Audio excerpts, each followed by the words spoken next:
இயேசு கிறிஸ்துவின் இனிய நாமத்தினாலே உங்களை அன்போடு வாழ்த்தி இந்த நிகழ்ச்சிக்குள் வரவேற்கிறோம். இயேசுவின் தழும்புகளான நிகழ்ச்சியின் மூலமாக உங்களை மீண்டுமாக சந்திப்பதிலே பெரும் மகிழ்ச்சி அடைகிறோம். கடந்த பகுதியிலே யாக்கோபை ஆசீர்வதித்த தேவன், எத்தனாகிய யாக்கோபின் வாழ்க்கையை மாற்றின தேவன், யாக்கோபுக்கு முன்பாக அவனை ஆசீர்வதிக்கும் ஏணியாக அவனுக்கு தரிசனம் கொடுத்த தேவன், ஏணியாக நம் ஒவ்வொருவருக்கும் நம் வாழ்க்கையிலே காணப்படுகின்ற இயேசு கிறிஸ்து இந்த வேளையிலும் கூட உங்களை தொடர்ந்து ஆசீர்வதிக்க விரும்புகிறார். கர்த்தரால் ஆசீர்வதிக்கப்பட்ட மனிதனான யாக்கோபை குறித்து கடந்த பகுதியிலே தியானித்தோம். இந்த நாளிலும் கூட கர்த்தரால் முற்குறிக்கப்பட்ட, கர்த்தரால் தெரிந்து கொள்ளப்பட்ட ஒரு மனிதனை குறித்து நாம் தியானிக்க இருக்கிறோம். அவன்தான் நாத்தான் வேல்.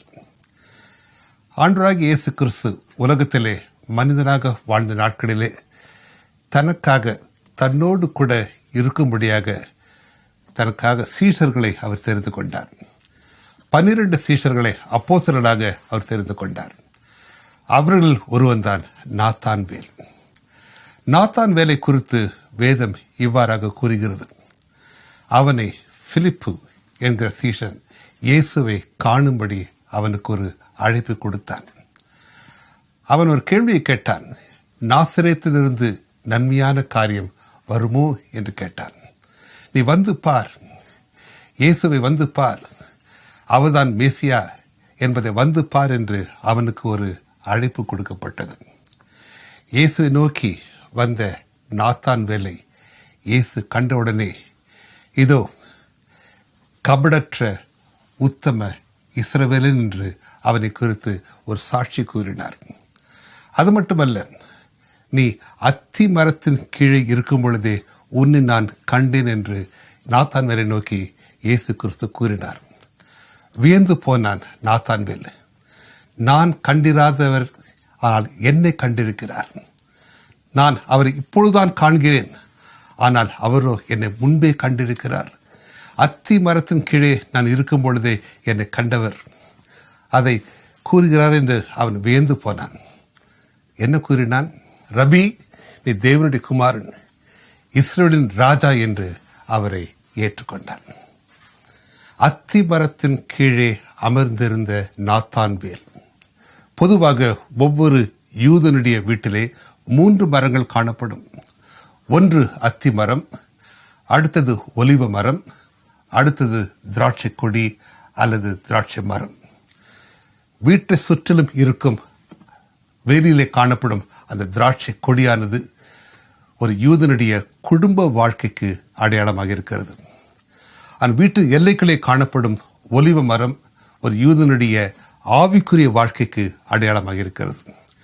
அந்த வீட்டின் பகுதியில் காணப்படுகிற அத்தி மரம் அவனுடைய அரசியல் வாழ்க்கைக்கு அடையாளமாக இருக்கிறது. இன்றைக்கும் கூட யூதர்களுடைய ஒரு பழக்கம் என்னவென்றால், அத்தி மரத்தின் கீழே அமர்ந்து கொண்டு மோசேயின் நியாயப்பிரமாணத்தையும் தீர்க்கதரிசி உரைத்த தீர்க்க தரிசனத்தையும் அவர்கள் வாசிப்பார்கள், தியானிப்பார்கள். மோசேயின் நியாயப்பிரமாணத்தில் கூறப்பட்டுள்ள மேசியாவை குறித்து, மேசியாவின் வருகையை குறித்து அவர்கள் தியானிப்பது இன்றும் அவர்கள் கையாளுகிற ஒரு வழக்கம். அன்று நாத்தான் வேல் அத்தி மரத்தின் கீழே அமர்ந்து கொண்டு மோசேயுடைய நியாயப்பிரமாணத்தையும் தீர்க்கதரிசியுடைய தீர்க்கதரிசனம் வாசித்து தியானித்து, என் மேசியா எப்போது வருவார், மேசியாவின் வருகைக்காக அவரோடு காத்திருந்த ஒரு இஸ்ரவேலன். அதை இயேசு அறிந்திருந்தார். அத்தி மரத்தின் கீழே மேசியாவை குறித்து அவன் தியானித்த தியானத்தை, அவனுடைய எதிர்பார்ப்பை, அவன் வாஞ்சைகளை ஆண்டவர் முன்னே அறிந்திருந்தார். ஆகவேதான் அவனை கண்ணு மாத்திரத்திலே அவர் கூறின காரியம், கபடமற்ற உத்தம இஸ்ரவேலன் என்று கூறினார். இந்த வேளையிலும் கூட இந்த நிகழ்ச்சியை பார்த்து கொண்டிருக்கும் அன்பான தேவ ஜனமே, நீங்கள் இயேசுவை நேசிக்கிறவர்கள், இயேசு கிறிஸ்துவிடம் ஒரு பெருத்த ஒரு எதிர்பார்ப்பை வைத்திருக்கிறீர்கள். நீங்கள் ஆண்டவரை நேசிக்கிற ஒரு கூட்டம். கர்த்தர் உங்கள் எதிர்பார்ப்பை அறிந்திருக்கிறார்.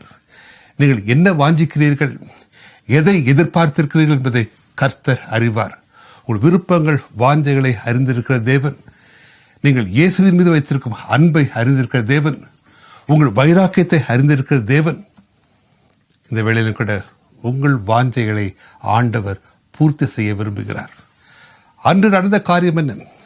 மேசியாவை குறித்து அறிந்த நாத்தான்வேல் உண்மையான மேசியாவாகிய இயேசு கிறிஸ்துவை முதலில் அவன் அடையாளம் கண்டு கொள்ள தவறிவிட்டான். இன்றைக்கும் கூட உலகத்திலே ஒரு பெரும் கூட்டம் உண்டு, இயேசு கிறிஸ்துவை அறிந்த கூட்டம், அவரை குறித்து அநேக காரியங்களை தெரிந்து கொண்ட கூட்டம். ஆனால் இயேசு கிறிஸ்துவை தங்கள் சொந்த இரட்சகராக, தங்கள் மீட்பராக, தங்கள் வாழ்க்கையை ஆளுகை செய்யும் ஆண்டவராக அவர் ஏற்றுக்கொண்டவர்களோ வெகு சிலர். இந்த வேளையிலும் கூட அன்று நாத்தான்வேலுக்கு கொடுக்கப்பட்ட அழைப்பு இன்று உங்களுக்கும் கொடுக்கப்படுகிறது. மேசியாவாகிய இயேசு கிறிஸ்து, இரட்சகராகிய இயேசு கிறிஸ்து, மீட்பராகிய இயேசு கிறிஸ்து, உங்கள் வாழ்க்கையை ஆளுகை செய்யும் ஆண்டவராகிய இயேசு கிறிஸ்துவை நீங்கள் ஏற்றுக்கொள்ளும் பொழுது இன்னும் பெரிதானவுகளை நீங்கள் காண்பீர்கள்.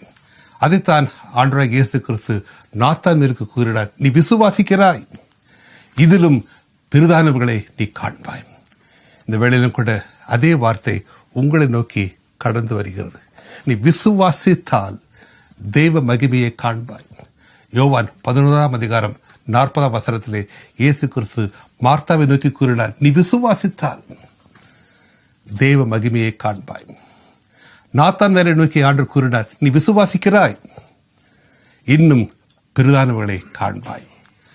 அந்த தருணத்திலே இயேசு கிறிஸ்து ஒன்றை நினைவு கூர்ந்தார். அன்று யாக்கோபுக்கு காட்டின அதே ஏணியை ஆண்டவர் நினைவு கூர்ந்தார். மகனே, மகளே, இந்த வேளையிலும் கூட கர்த்தர் இயேசு கிறிஸ்து உனக்கு முன்பாக உன்னை உயர்த்துகிற ஏணியாக அவர் நிற்கிறார். வேதம் கூறுகிறது, நாத்தான்வேலிடம் கர்த்தர் கூறின வார்த்தை இந்த வேளையிலே உங்களை நோக்கி கடந்து வருகிறது. எடுத்து வாசிப்போம். யோவான் 1:51. பின்னும் அவர் அவனை நோக்கி, வானம் திறந்திருக்கிறதையும் தேவதூதர்கள் மனுஷகுமாரனிடத்திலிருந்து ஏறுகிறதையும் இறங்குகிறதையும் நீங்கள் இது முதல் காண்பீர்கள் என்று மெய்யாகவே மெய்யாகவே உங்களுக்கு சொல்லுகிறேன் என்றார். நம் அருமை ஆண்டவர் வலியுறுத்தி கூறின காரியம், மெய்யாகவே மெய்யாகவே உனக்கு சொல்லுகிறேன், வானம் உனக்கு திறக்கப்படும், மனுஷகுமாரனிலிருந்து தேவதூதர் ஏறுகிறதையும் இறங்குகிறதையும் காண்பீர்கள். அன்று நாத்தான்வேலுக்கு கொடுக்கப்பட்ட வாக்குத்தத்தம், நான் உனக்கு ஏணியாக நிற்கிறேன், என் மீது தேவதூதர்கள் ஏறுவதையும் இறங்குவதையும் காண்பீர்கள். ஆம், நாம் ஏறெடுக்கிற ஒவ்வொரு ஜெபங்களையும் ஏந்தி கொண்டு தேவதூதர்கள் மேலே செல்கிறார்கள். நம் ஜெபத்திற்கு பதிலை எடுத்துக்கொண்டு சுமந்து கொண்டு அவர்கள் கீழே வருகிறார்கள். அது உங்கள் வாழ்க்கையில் நிச்சயமாகவே நிறைவேறும். அன்று இயேசு கிறிஸ்து நாத்தான்வேலை கபடற்ற உத்தம இஸ்ரவேலனாக கண்டார். இன்றைக்கு கூட கர்த்தருடைய பார்வையிலே கர்த்தருடைய பிள்ளைகள் ஒவ்வொருவரும், இயேசு கிறிஸ்துவை ஏற்றுக்கொண்ட ஒவ்வொருவரும், விசுவாசிகள் ஒவ்வொருவரும் கபடற்ற உத்தம இஸ்ரவேலன். ஆம், வேதம் கூறுகிறது, விசுவாசிகள் ஒவ்வொருவரும் ஆவிக்குரிய யூதன் என்று வேதம் கூறுகிறது. எடுத்து வாசிக்கிறேன், கேளுங்கள். ரோமர் 2:28-29.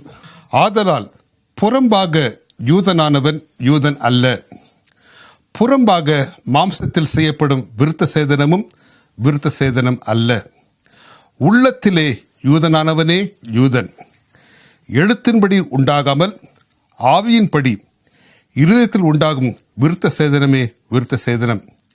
இப்படிப்பட்டவனுக்குரிய புகழ்ச்சி மனுஷராலே அல்ல, தேவனாலே உண்டாயிருக்கிறது.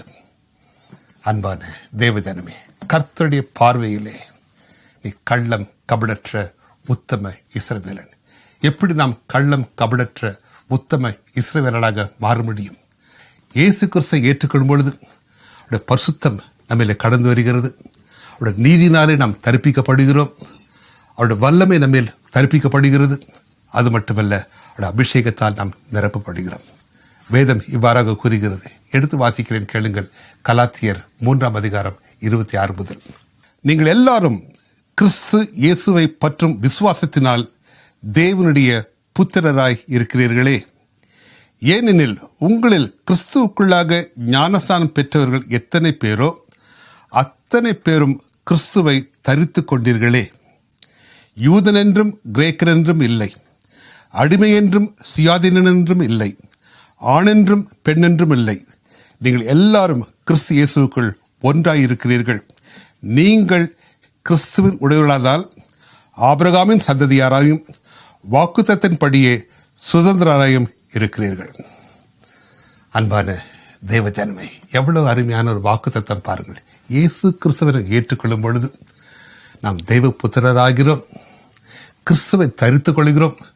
கிறிஸ்துவின் வல்லமை, கிறிஸ்துவின் அன்பு, கிறிஸ்துவின் சமாதானம், கிறிஸ்துவின் அபிஷேகம் நம்மை தரிக்கப்பட்டிருக்கிறது. அவரால் நாம் பரிசுத்தமாகிறோம். நாம் ஒவ்வொருவரும் கர்த்தருடைய பார்வையிலே கள்ளம் கபடமற்ற உத்தம இஸ்ரவேலர்களாக காணப்படுகிறோம். அன்று நாத்தான் வேலுக்கு கொடுக்கப்பட்ட ஆசீர்வாதம் நம்மை நோக்கி கடந்து வருகிறது.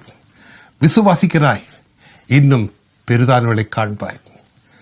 இந்த வானம் திறக்கப்படும், மனுஷகுமாரனிலிருந்து தேவதூதர்கள் ஏறுவர்களாகவும் இறங்குவர்களாகவும் ஏணியின் ஆசீர்வாதத்தை நாம் பெற்றுக்கொள்கிறோம். இந்த வேளையிலும் கூட உங்கள் நிலைமை எதுவாக இருந்தாலும் இந்த வேளையிலே கர்த்தர் உங்கள் நிலைமையை மாற்ற விரும்புகிறார். இன்னும் பெரிதானவர்களை காண்பாய்.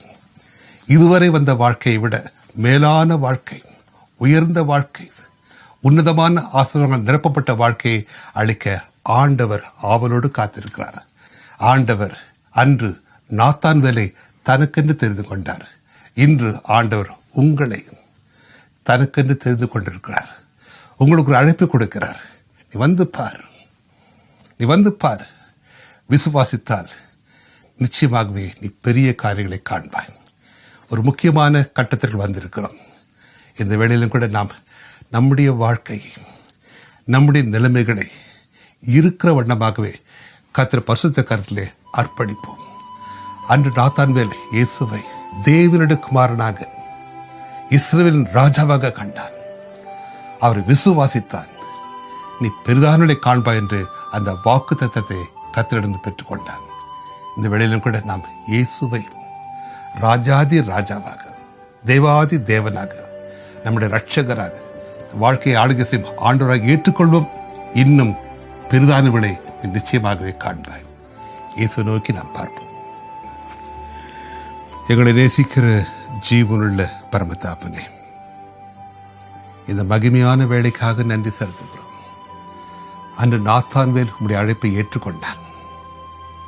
உம்மை கண்ட மாத்திரத்திலேயே அவன் கூறின வார்த்தை, நீ தேவனுடைய குமாரன், ராஜாதி ராஜா என்று உம்மை வாழ்த்தினான். உம்மை ஏற்றுக்கொண்டான், உம்மை விசுவாசித்தான். நீ இதிலும் பெரிதானவர்களை காண்பாய் என்று நீர் அவனை ஆசீர்வதித்தீர். இந்த நிகழ்ச்சியை பார்த்து கொண்டிருக்கும் அன்பு சகோதர சகோதரிகளை பரிசுத்த கரத்திலே ஒப்புக் கொடுக்கிறேன். இது ஆண்டவரே உம்மை இரட்சகராக, தன் வாழ்க்கையை ஆளுகை செய்யும் ஆண்டவராக அவள் விசுவாசித்து ஏற்றுக்கொண்டிருக்கிறார்கள். இன்னும் பெரிதானவர்களை காணத்தக்கதாக ஒவ்வொருவரையும் பேர் பேராக நீர் ஆசீர்வதிப்பீராக. இயேசு நிமித்தம் கேளும் பரமதாப்பனே. ஆமென், ஆமென். அன்பின் தேவன் இயேசு